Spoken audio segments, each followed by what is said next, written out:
Ditres Narkoba Polda Sumsel menangkap 13 tersangka pengedar narkoba dari 7 laporan.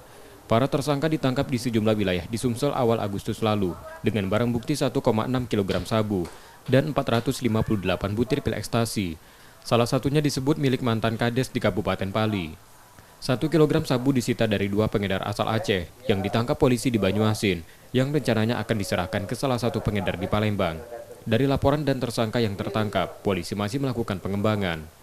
Alhamdulillah di bulan Agustus ini lebih baik daripada bulan Juli yang kemarin. Jadi di periode awal minggu awal sudah kita mendapatkan 7 LP.